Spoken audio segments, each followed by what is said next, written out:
Bienvenidas y bienvenidos a otro episodio de Filosofía Crítica. En esta oportunidad tenemos a un invitado muy especial. Vamos a charlar con Alejandro Horowitz. Alejandro, ¿cómo estás? ¿Qué tal? ¿Qué tal? ¿Cómo andan? ¿Cómo andás vos? Bien, bien. Muy agradecido de tenerte acá en el canal.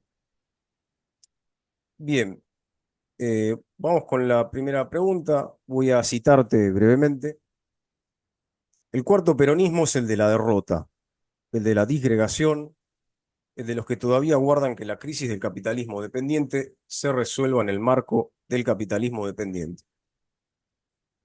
Otra cita, esa es del cuarto de los cuatro peronismos, otra cita de otra de tus obras que no había mencionado, que es el kirchnerismo desarmado, dice distintas versiones del cuarto peronismo, con o sin música del tercero, pero con la clara letra del cuarto, reproducen básicamente el mismo proyecto. Más que abrir con su comportamiento un cauce de inestabilidad revolucionaria, ahondan en la estabilización del orden existente.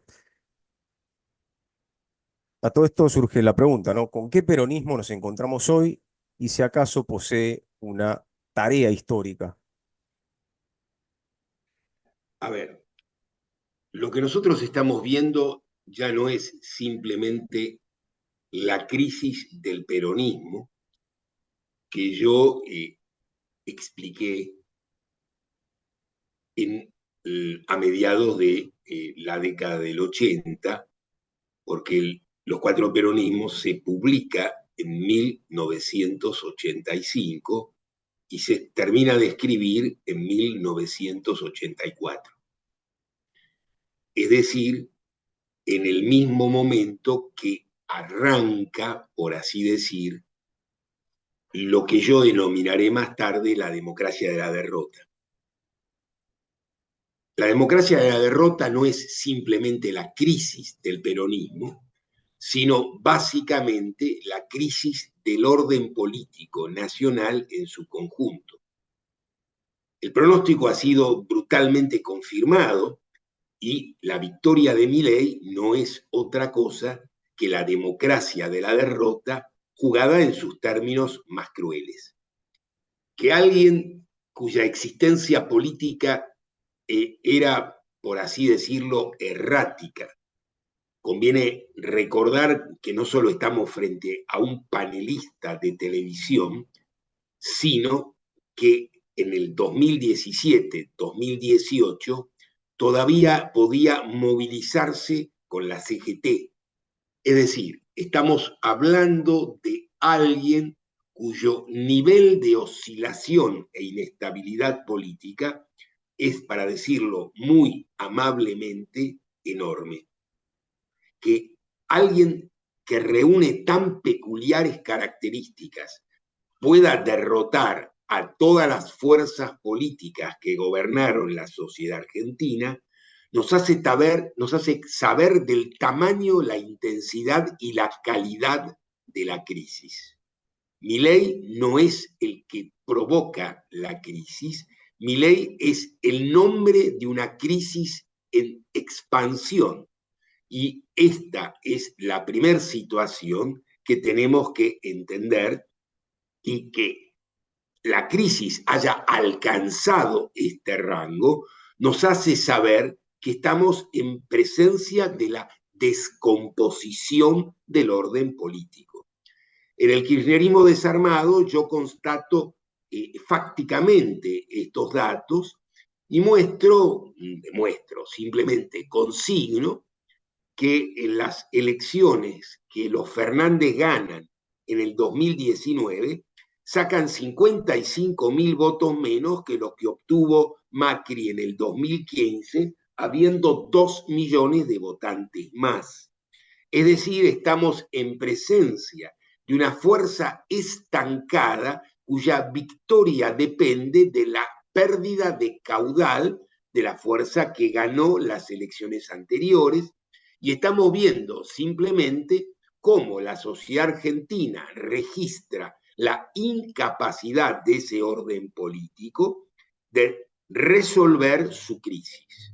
Milei es básicamente la convicción de que ese orden no es capaz de resolverlo, convicción que es altamente pertinente. La única idea inadecuada es que Milei es el, por así decirlo, el verdugo de la crisis o el garante de la crisis. Pues bien, cuando miramos el comportamiento político del gobierno de Milei, vemos dos cosas. Primera, que no hay oposición y que esta oposición a lo sumo no excede los rangos de una declaración general, porque conviene recordar que la oposición no es simplemente un discurso, sino que fundamentalmente es la capacidad de una fuerza política que se expresa minoritariamente en el Congreso y, si se quiere, mayoritariamente solo en los clics en Internet, pues bien, esa debilidad estructural de una fuerza que no tiene partido nos hace saber que el resto de los partidos tampoco existen. Cosa que no es que ignorábamos, pero al mismo tiempo algo que era, en todo caso, el resultado de una lectura analítica, aquí se transforma en el resultado empírico evidente para toda una sociedad. Pues bien, en estos términos, en los términos en que se plantea esta nueva discusión ahora, Milei es el garante de que en el PRO tenga un lugar central, por así decirlo, Macri, y que en el justicialismo la reformulación tenga como eje a Cristina Fernández de Kirchner.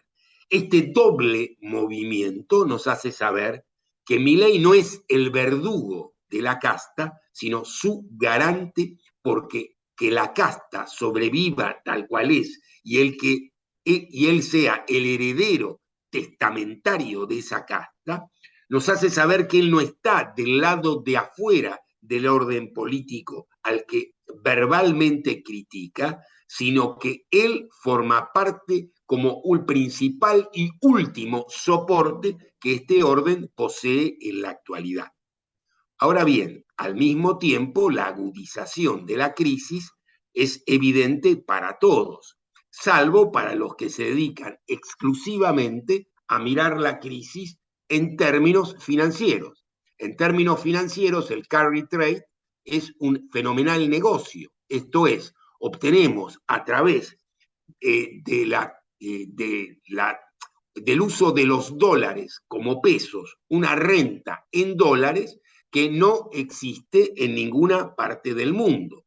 Y se festeja como si fuera la gran cosa que el gobierno argentino ha logrado descender los 900 puntos del riesgo país.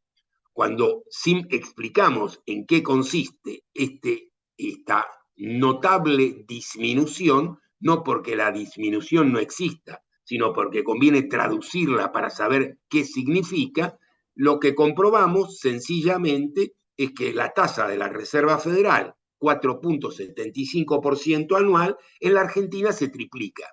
Y creer que un negocio que se obtiene financieramente con el 14% de interés en dólares, cosa que no existe en ninguna parte del mundo.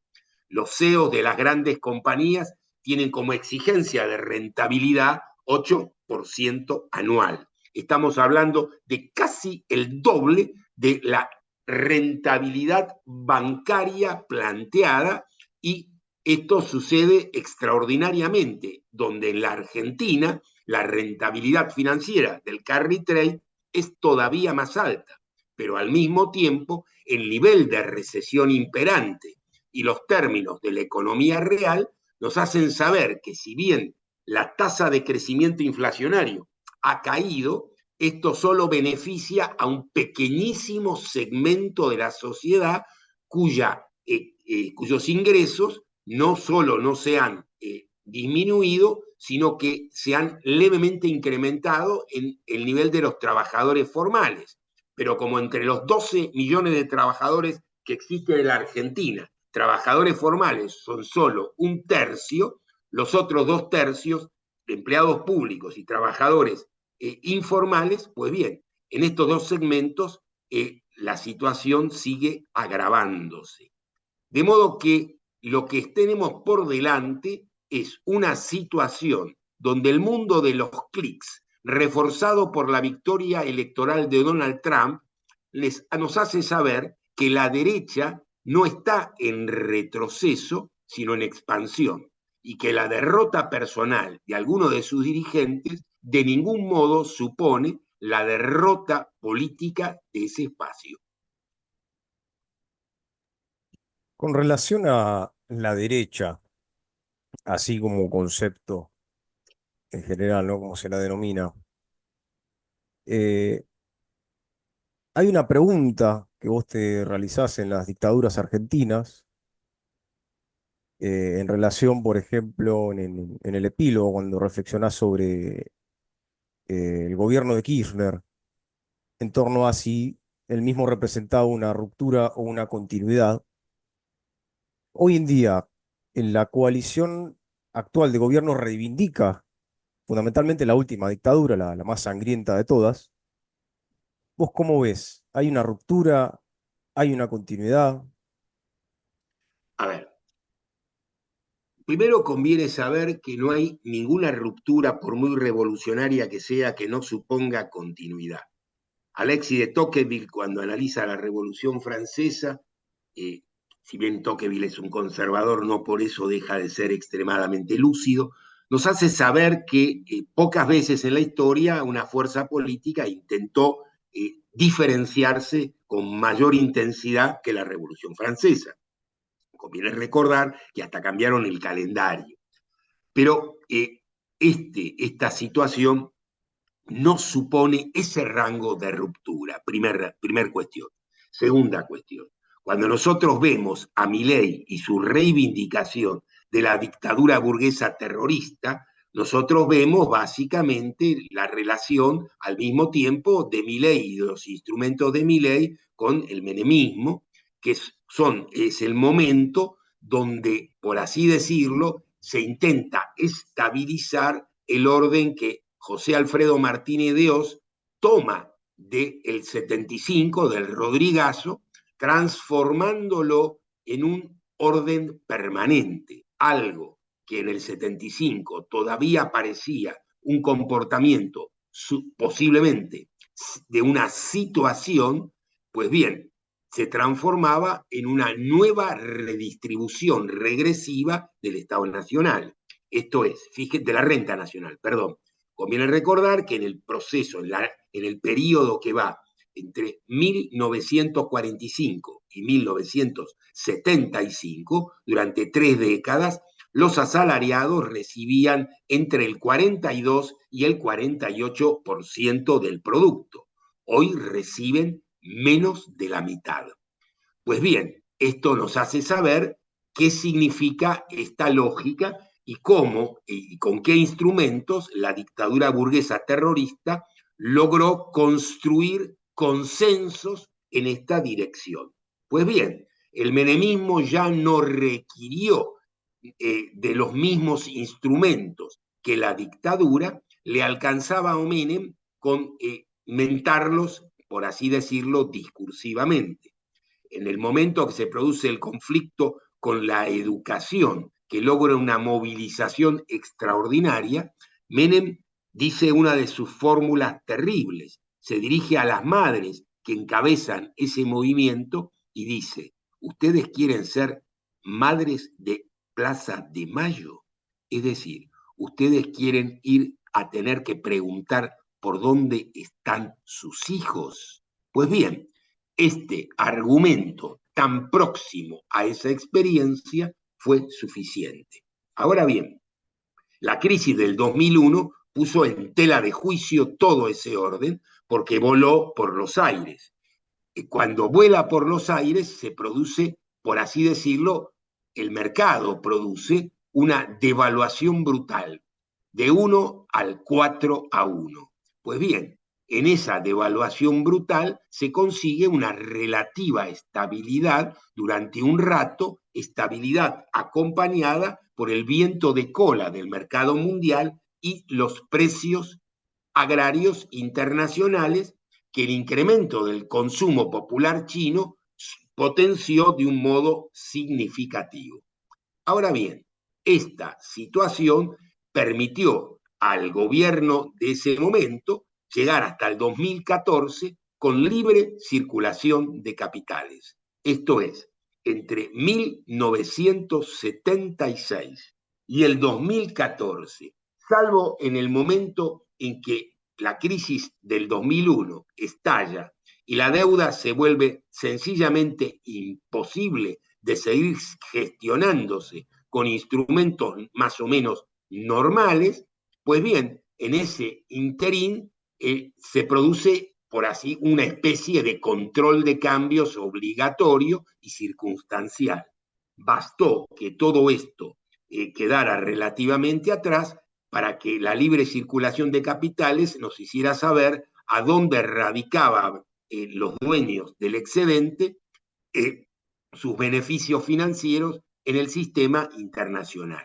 Ahora bien, visto retrospectivamente, lo que para la sociedad argentina fue, por así decirlo, un momento de cierto alivio, el alivio realmente existió, pero la matriz distributiva no se modificó. Y la prueba de que tal cosa era así son los famosos subsidios. Los subsidios al gas, los subsidios al transporte, los subsidios a la electricidad, el conjunto de políticas que en el fondo del pozo, como instrumentos circunstanciales, eran comprensibles, pero precisamente se transformaron en instrumentos permanentes porque la matriz distributiva no se modificó.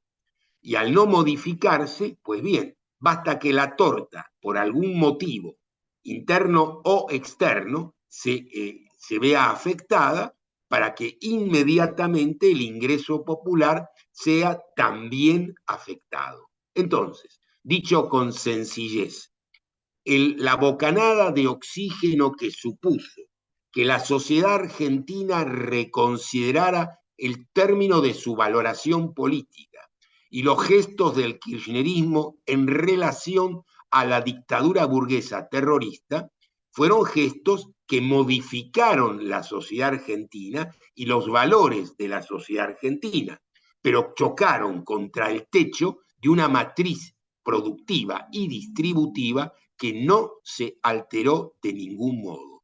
Cuando esta matriz volvió a imponer sus términos, los elementos del proceso anterior se volvieron discurso vacío. Y entonces, de pasar a la situación encantadora de bajar los cuadros de los presidentes terroristas, pues bien, pasamos a la situación actual del elogio explícito del periodo anterior.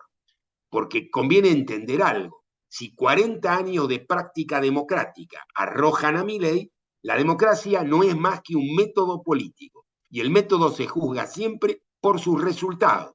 Pues bien, estos resultados admiten en consecuencia el disvalor que impone esta práctica real. Pues bien, si esta es la democracia, no me interesa la democracia, dice la sociedad argentina. Y con más razón, si el último gobierno era el gobierno de la justicia social con 35% de pobres, pues bien, la justicia social no tiene ningún valor positivo. Entonces, solamente lo que queda es el brutalismo cínico de a mí me va mejor, a mí me va peor. Si a mí me va mejor o no me va peor, ya está bien. Y a los demás, que los ayude tata Dios. Sí, totalmente. Me recuerda la frase de Lenin, ¿no?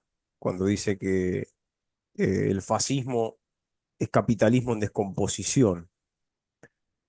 Y hablando de Lenin, eh, bueno, es uno de los protagonistas de tus últimas dos obras, El Huracán Rojo primero, Lenin y Trotsky, que es como la continuidad de esta obra, y la cuestión de qué pasa con la revolución hoy.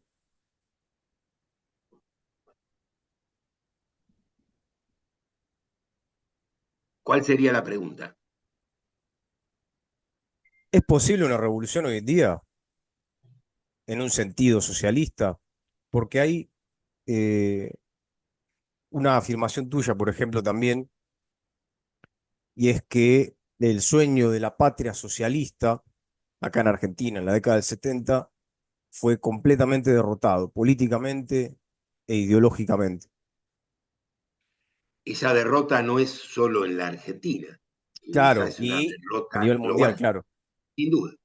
Eh, pues bien, acá es donde nos detenemos. Pocas veces la posibilidad del socialismo estuvo materialmente más próxima. Cuando uno mira el nivel de productividad social del trabajo alcanzado y las necesidades que los 8.000 millones de habitantes de este planeta tienen, mira la distribución de la renta y ve que menos del 1% se queda con más de la mitad de la renta, sabe simplemente que duplicar la renta implica simplemente eh, expresar, eh, expresar un cambio de las relaciones políticas de fuerza. Ese cambio de la relación política de fuerza es sencillamente una posibilidad material existente. Esa mayoría puede constituirse. Ahora bien, se constituye. Es esa la dirección en que avanza el proceso político. Las víctimas de este orden político son conscientes del orden político que las transforma en víctimas. En ese sentido, estamos más lejos de la cuestión que nunca. Entonces vemos un fenómeno muy particular. Vemos la posibilidad material de resolver los conflictos y la imposibilidad política que este mismo orden plantea para que esa resolución alcance eficacia real. El gobierno mundial de la bancocracia funciona todos los días, pero no existe como contrapartida un gobierno popular que sea capaz de regular esta situación.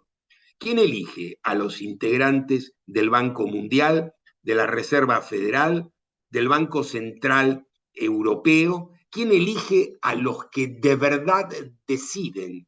Pues bien, aquí vemos el secreto de esta, entre comillas, democracia truculenta.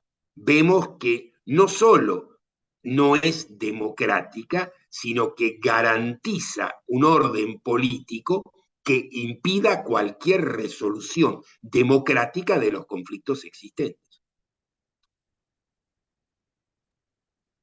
Y a todo esto, bueno, ayer ganó Trump las elecciones.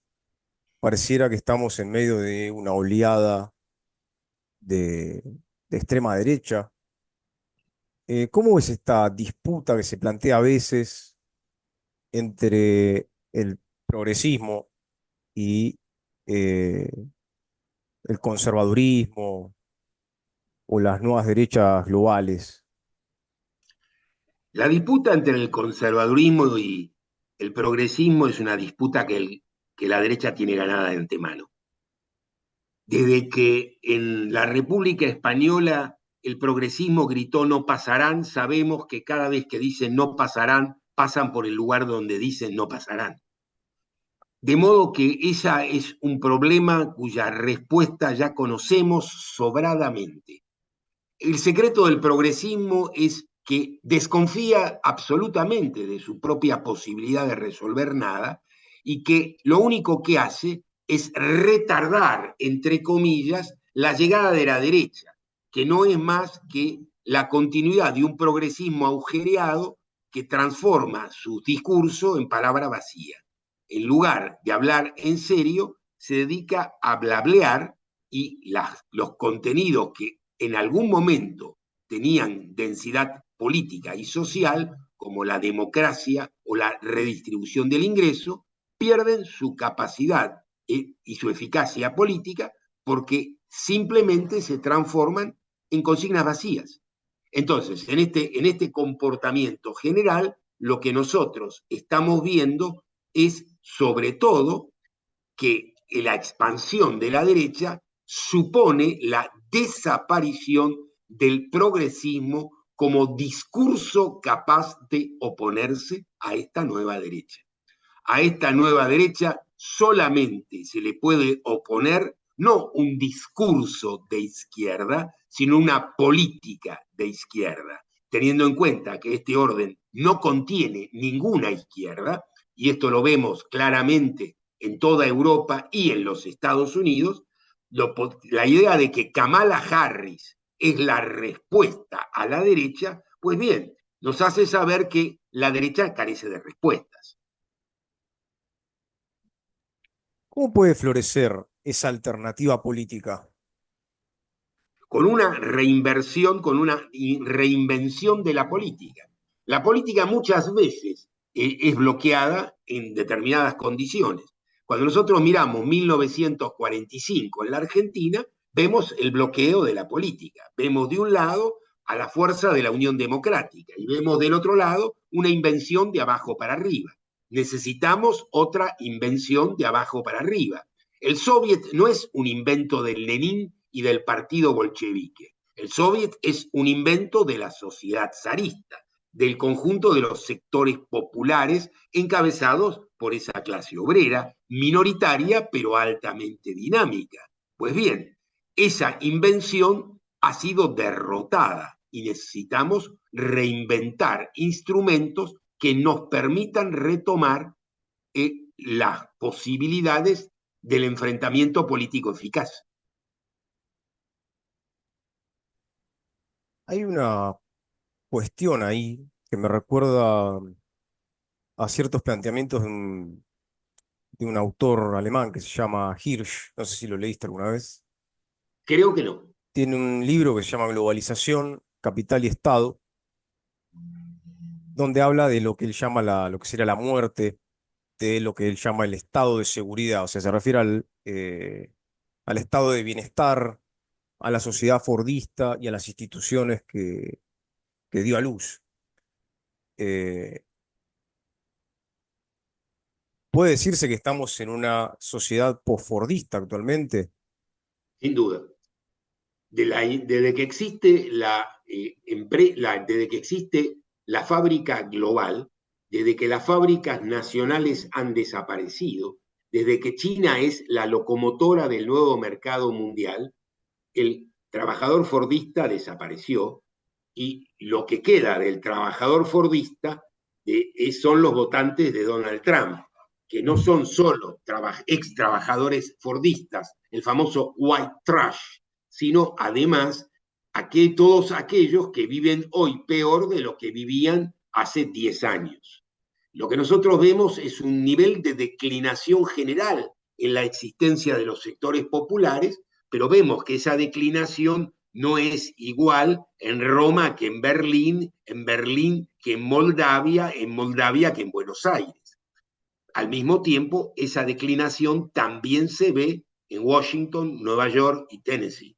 Es decir, nosotros estamos viendo cómo la capacidad de los sectores populares de seguir viviendo decorosamente ha sido destruida, igual que el debate político, porque conviene recordar que la calidad del debate político depende de la educación pública.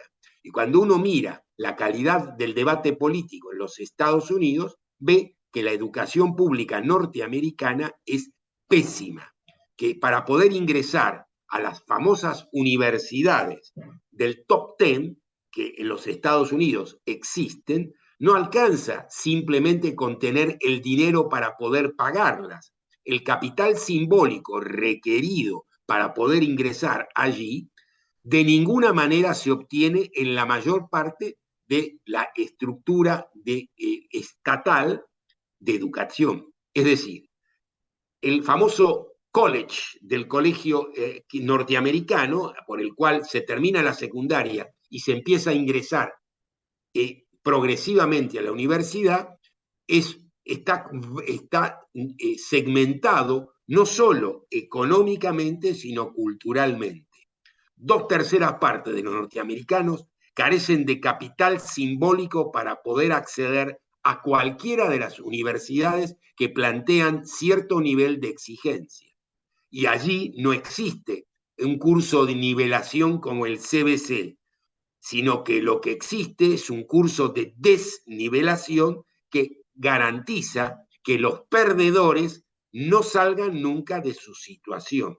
Los mecanismos de ascenso social en los Estados Unidos, cuando alguien no es realmente notable, me refiero, siempre hay gente como Barack Obama que puede lograr atravesar estas limitaciones, pues bien, si bien son estadísticamente insignificantes, biográficamente son sumamente interesantes. Hay casos así, pero creer que esta sociología de la excepción constituye algún camino es un grave error. La mayor parte de los que integran estas estructuras universitarias de alta calidad son hijos de aquellos que ya formaron parte de estas mismas estructuras.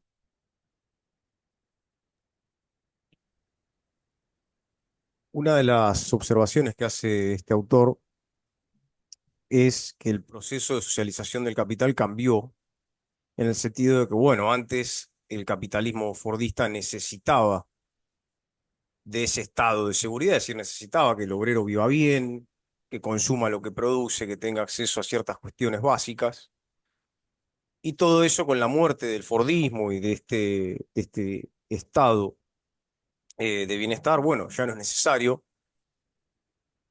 y eso de alguna manera explicaría el actual proceso de precarización de la vida.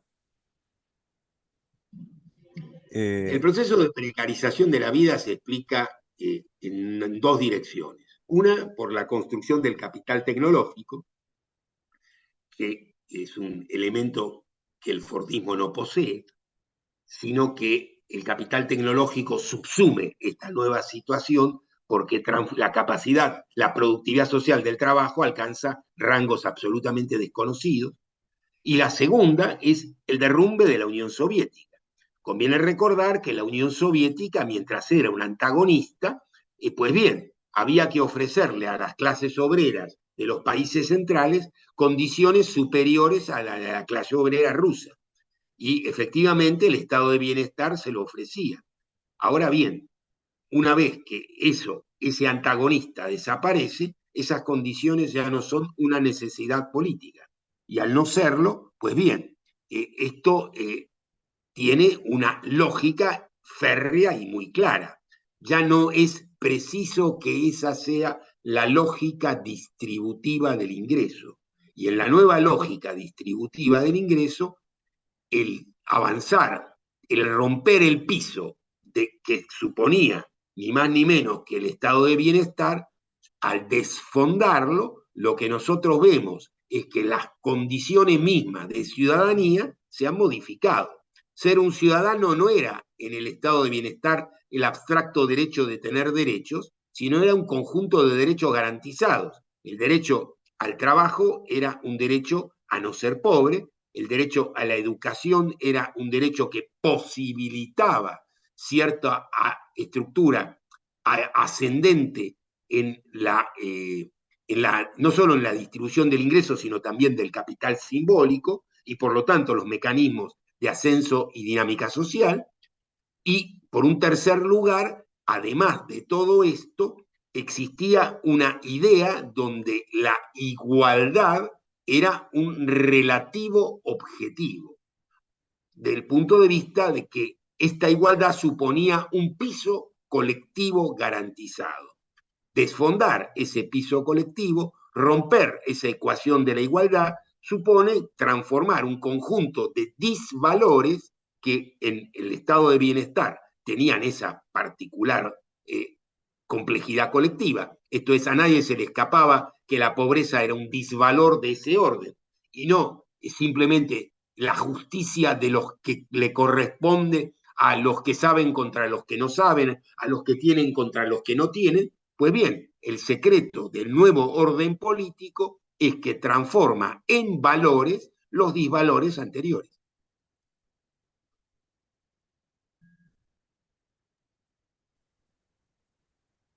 Es curioso. Hay algo que a mí me llama poderosamente la atención, y es que hubo una época donde era posible, o incluso efectivamente se imaginaban otros mundos posibles, y se luchaba por eso, y actualmente no se ve eso. Pareciera que el capitalismo se terminó de eternizar, al menos ideológicamente, y ya nadie plantea una alternativa. Ni siquiera las izquierdas denominadas progresistas, que tampoco cuestionan el capitalismo. Ese es el punto. Cuando la discusión es la diferenciación entre el capitalismo bueno y el capitalismo malo, estás en el Claro. horno. El capitalismo es esto. La idea de que el capitalismo es otra cosa es simplemente una idea que requiere y supone otras relaciones de fuerza. Cuando esas relaciones de fuerza no existen, de nuevo, lo que vemos es que no es que la economía política del capital tiene una dirección determinada. La economía política del capital tiene una dirección determinada cuando la capacidad de resistencia de las clases antagónicas ha desaparecido. Y la derrota de las clases antagónicas y la incapacidad ideológico-política de constituirse en otra cosa, pues bien, lo que hace es arrojar este resultado brutal a los ojos de todos. Lo que nosotros estamos viendo no es un enfrentamiento entre la derecha y la izquierda. No es que China expresa a la izquierda y Donald Trump expresa a la derecha. China expresa el nuevo orden del mercado mundial, ninguna izquierda. Y que equivocarse en ese sentido es realmente grave. Es simplemente reproducir de mala manera el debate anterior. Así como la Unión Soviética no expresaba ninguna posibilidad socialista, sino el bloqueo de todas las posibilidades socialistas, conviene entender que China no expresa ninguna variante de resistencia al capitalismo, sino China expresa fundamentalmente cómo la cuarta revolución tecnológica alcanzó en China un final relativamente feliz y esto permite a China ser la locomotora del mercado mundial y disputar a corto plazo la hegemonía con los Estados Unidos. Disputar la hegemonía no supone que cambia la naturaleza del orden, sino que cambia la naturaleza del papel de los actores en ese orden. Pues bien, lo que estamos viendo en consecuencia es la posibilidad de que el dólar deje de ser la moneda con capacidad cancelatoria internacional, por eso vemos la valorización del oro, porque el precio del oro nos hace saber la desconfianza del mercado hacia el dólar, por un lado, y por el otro estamos viendo cómo probablemente el yuan se transforme en una moneda capaz de establecer otros términos en el intercambio internacional. Esto no supone, como algunos creen, un multilateralismo. Este multilateralismo solo existe imaginariamente. Lo que nosotros vemos es un conflicto en la lucha por el poder global y en ese conflicto, en determinadas circunstancias, a determinado Estado le puede convenir una cosa o la otra. A México le conviene una cosa y a la Rusia de Putin le conviene otra. Esto no supone más que eso que estamos diciendo.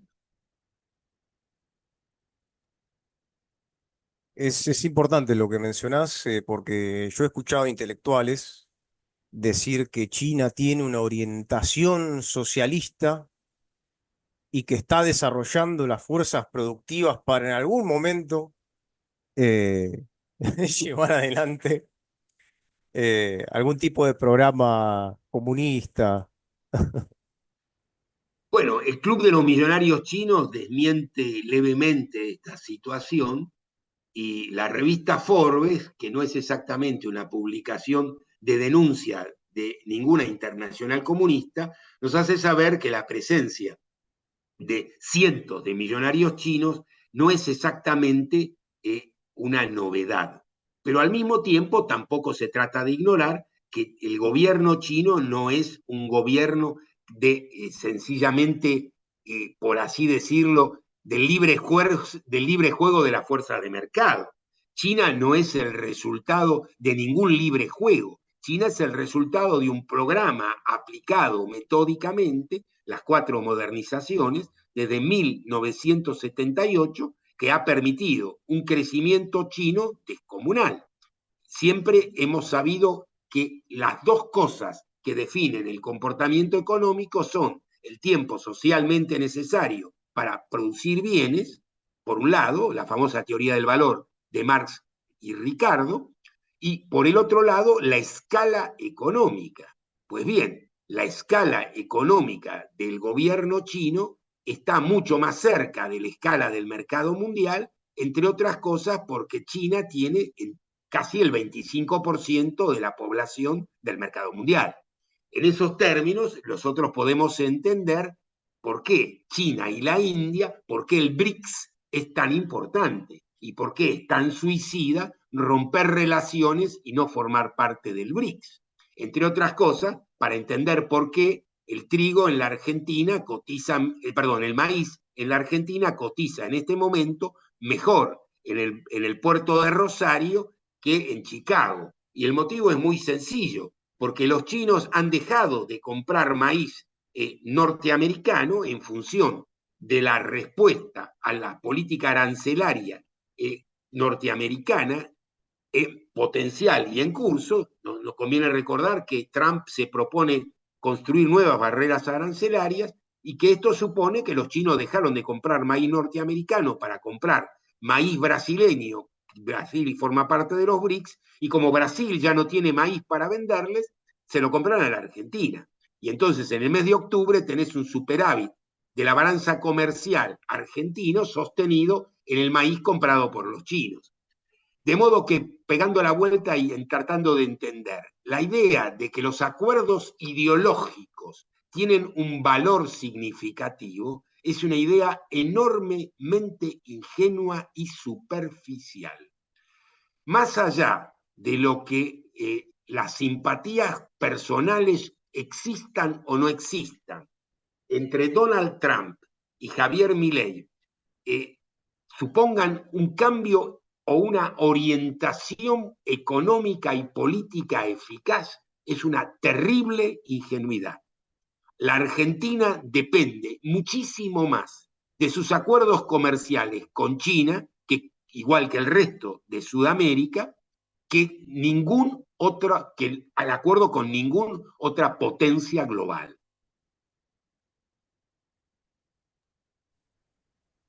A todo esto, ¿vos cómo ves la cuestión de la crisis climática? Bueno, Pues, aquí viene uno de los cuellos de botella donde todos se hacen los distraídos. Eh, el mundo no llega a los niveles de Javier Milei, que directamente sostiene que ese es un argumento comunista. La, pero al mismo tiempo, el hecho que ese argumento tan importante sea continuamente desdeñado en la práctica, esto es, el hecho que los niveles de acuerdo que se alcanzan en los cónclaves internacionales, después apenas si se respetan parcialmente o directamente se ignoran, nos hace saber que el cambio climático no solo opera de una forma inmediata, sino que el riesgo de que esto nos lleve a que el planeta Tierra se vuelva inhabitable para los humanos es un horizonte apocalíptico que abandonó la ciencia ficción para instalarse como horizonte político real. Si alguien quiere saber el punto absoluto en el cual lo real y sus representaciones alcanzan el máximo nivel de tensión, pues este es el terreno. Cuando alguien niega la situación del calentamiento global, cuando alguien niega que esas condiciones son productivamente insostenibles, pues bien, estamos en presencia de suicidas programáticos. Una cuestión que surge relacionada con eso es que la lógica del capital implica la depredación de la naturaleza. Así es. Si no se sale de esa lógica, ¿cómo puede haber una transición energética como ahora con bombos y platillos la anuncian, cuando en realidad se sabe que el litio va a traer nuevos problemas? Así es, aparte de la idea de que existen las condiciones materiales para el transporte global por litio, es una idea de nuevo ingenua. A ver, cuando vos te imaginás un mundo con 8.000 millones de habitantes viajando en auto, vos te imaginás un mundo ridículo. El famoso relato de Cortázar, La autopista del sur, nos pone en la pista de qué pasa cuando millones y millones y millones poseen automóvil. El automóvil es un modo de transporte fantástico en 1960 en la ciudad de Buenos Aires, porque en ese momento había 300.000 automóviles y 3 millones de habitantes. Entonces vos con un auto estabas a 25 minutos de cualquier lado en Capital Federal. Ahora, la idea de que en una ciudad que viven 3 millones de habitantes, 5 millones de nietos entran todos los días a trabajar en auto, ya no es una idea tan inteligente. Y la idea de que es posible que este modo de transporte funcione es simplemente económicamente imbécil. Hagamos una cuenta. Un auto pesa entre 1.300 y 1.800 kilos para transportar 80 o 160 kilos. ¿Se entiende? Eso es la primera asignación disparatada de recursos. 1.800 kilos para transportar 160. Y estoy siendo amable, estoy diciendo que en el Arto viajan dos, porque cuando llegan a trabajar viaja uno solo, primero. Segundo, cada auto con 1 litro de combustible transforma en energía un cuarto de ese litro. Es decir, los otros 750 centímetros cúbicos los ventea. Es decir, estamos hablando de un auto cuyo capacidad de transformar energía potencial en energía cinética es muy baja y cuyo costo y efecto sobre el problema general del hábitat es muy evidente. Entonces, ¿cómo se resuelve esto? ¿Cómo los muy ricos lo resuelven? Con el helicóptero. ¿Y qué es un helicóptero? Una máquina que gasta 30 veces más que un auto y que pesa igual o más que un auto para transportar lo mismo que un auto. En consecuencia, ¿qué estamos viendo? Que las soluciones prácticas materiales, más allá de que el auto o el helicóptero use un combustible o el otro, son soluciones que no pueden sostenerse en el tiempo y que la búsqueda de estas soluciones a caballo de la rentabilidad empresaria solamente lo que pueden hacer, el efecto que de hecho producen, es la marcha ininterrumpida hacia la catástrofe, marcha que se viene acentuando todo el tiempo, y no es que ignoremos la marcha, es que la política tiene una agenda que ignora los problemas que no son sino de la gobernanza de este orden, pero que de ninguna manera son respuestas a la crisis que este orden impone.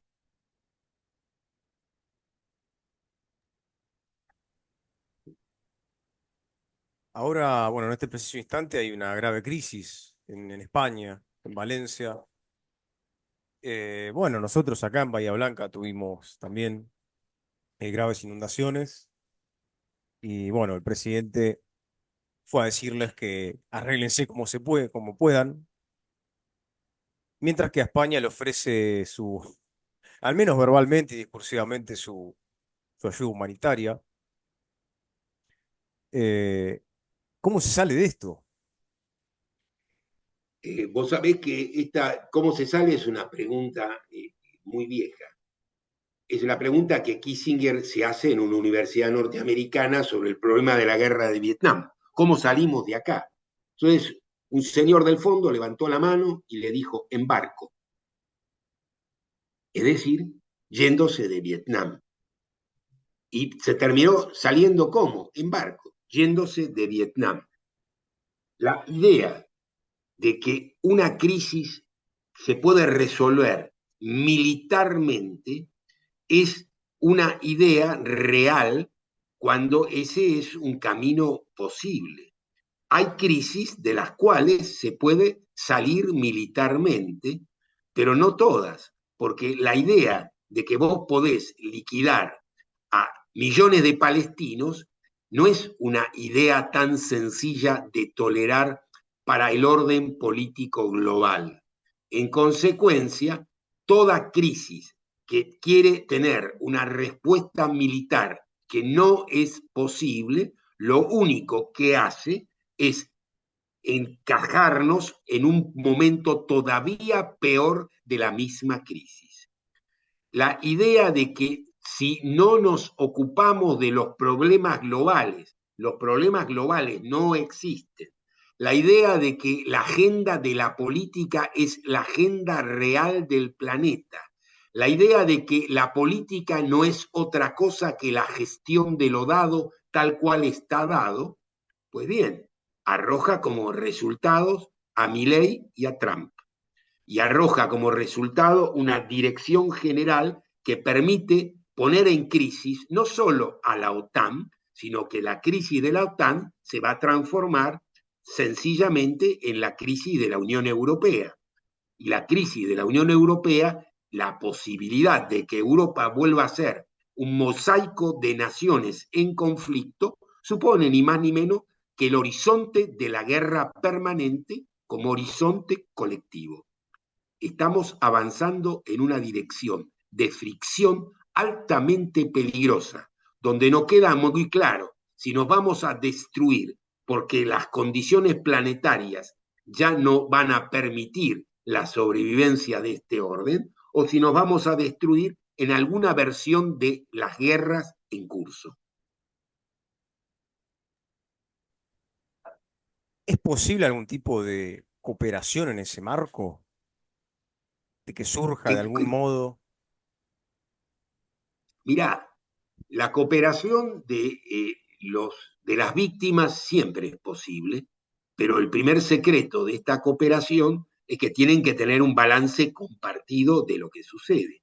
Si la sociedad argentina, si la sociedad sudamericana tuviera un balance compartido de los problemas compartidos, pues bien, tendríamos otro escenario político perfectamente posible.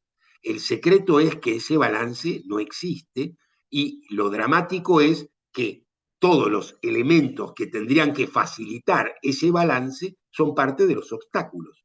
La idea de que los partidos políticos no son partidos políticos, sino simplemente reagrupaciones de intendentes que buscan un candidato taquillero para sobrevivir, bueno, nos hacen saber del orden de descomposición de la actividad política. Cuando uno mira la Unión Cívica Radical, entiende.